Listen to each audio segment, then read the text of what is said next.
ሰላም ከመይ ትውዕሉ ዝኸበርኩም ተኸታተልቲ ናይዛ ቻነል ኣብ ዘለኹምዎ ሰላምን ጥዕና እንዳተመነኹ ንሎሚ ዝበልክዎም ዜናታት ስፖርት ሒዘ መፅእ ኣለኹ ንምክትታልኩም ብኽብሪ ዕድም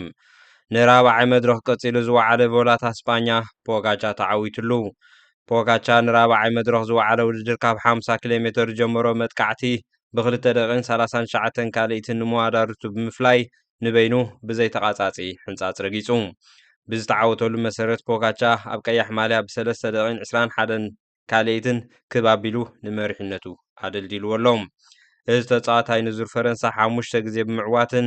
ንጂሮ ኢጣልያ ድማ ሓደ ግዜ ዝተዓወተሉ ፖጋቻ ገና ብሉጽ ብቕዓት ኣብ ዘርእየሉ ዘሎ እዚ እስጳኛዊን ብግስ ከይበለ ኣብ ትሕቲ ቁፅፅር የእትይዎ ይርከብ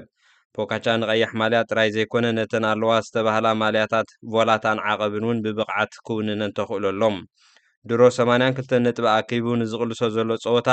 ብ37 ነጥቢ ድማ ሃይተር ይስዕቦም ናብ ካልእ ዜናታት ምስጋር ተፃወቲ ምስ ንኣቱ ማንቸስተር ዩናይትድ ንባሌባ መፈፀምታ ገይራትሉ ዩናይትድ ንካሜራናዊ ኣካፋሊ ካርሎስ ባሌባ ብ65 ሚልዮን ፓውንድ ድሒሩ ዝውስኽ 5 ሚልዮን ፓውንድ ካብ ክለቡ ብራይተን ከም ዘፈረሞ ተሓቢራ እዚ ካሜራናዊ ኣካፋሊ ክሳብ 2031 ከም ዝፈረመን ኣብቲ ዝተገብረ ውዕል ኮንትራት ዊን ክሳብ 2032 ዝቕፅል ክታሙ ኣንቢሩሎም ኣርሰናል ወግዓዊ ጠለብ ተቕርብ ብመሰረት ፋብሪዚዮ ሮማኖ ዝወፅእ ሓበሬታ ሎሚ ኣርሰናል እንተዳ ኣልቫረስ እንጠለብና ድልው ኮይኑ ናብ ክለቡ ኣትሌቲኮ ማድሪድ ወግዓዊ ጠለብ ክተቕርብ ተዳልያ ከም ዘላ ተሓቢሩ ብመሰረት ዝወፅእ ዘሎ ሓበሬታታት ግን ክለብ ኣርሰናል ንኣልቫረስ ክተፈርሞ ትብህግ እቲ ተጻዋታይ ግን ናብ ባርሳ ይደሊ ተጋራጫው ድሌት ክለቡ ድማ ናብ ባርሳ ከይከይድ መስመራታት ዓጹ በዚ መሰረት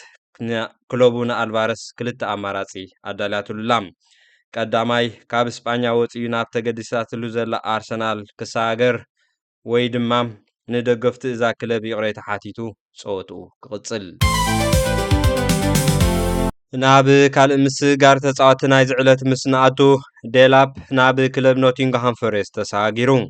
ክለብ ቸልሲ ዝሓለፈ ዓመት ብ30 ሚልዮን ፓውንድ ዝዓደገቶ ኣጥቃዓይ ሊያም ዴላፕ ሓንትን ዘይበቐትን ዓመት ኣብ ትሕቲ እዛ ክለብ ኮይኑ ዘሕለፎ ብ45 ሚልዮን ፓውንድ ናብ ዝሓዳስ ክለቡ ፎረስት ክሳገር ኣብ ስምምዕ በፂሕሎም ካብዚ እንግሊዛዊ ተፃዋታይ ክለብ ቸልሲ 15 ሚልዮን ፓውንድ ፅሩይ ኣታዊ ከሲባ እያ ትሸጦ ዘላ ኣብ እስጳኛ ከይወፃና ሓድሽ ኣሰልጣኒ ክለብ ሪያል ማድሪድ ሆዚ ሞሪኖ ብጋዜጠኛታት ተሓቲቱ ምላሽ ኣብ ዝሃቦም ናይ ውሽጢ ክለብኩም ገለ ሰባት ከም ዝሕብርዎ ብጣዕሚ ማለት ኣመና ረጊእካን ተዛኒኻን ዘለኻ ኣብዛ ወቕቲ ኢሉ ምስ ሓተቶ እቲ ኣሰልጣኒ ኣብ ዝሃቦ ምላሽ ኣብ ክለብና ኮይኖም መልእኽቲ ወይ ሓበሬታ ዘመሓላልፉ ገለ ሰባት ከም ዘለዉ ኢኻ ትሕብረኒ ዘለኻ ነዚ ምፍላጥና ጽቡቕ ነገር ይብባል ብህድኣት መሊሱሉ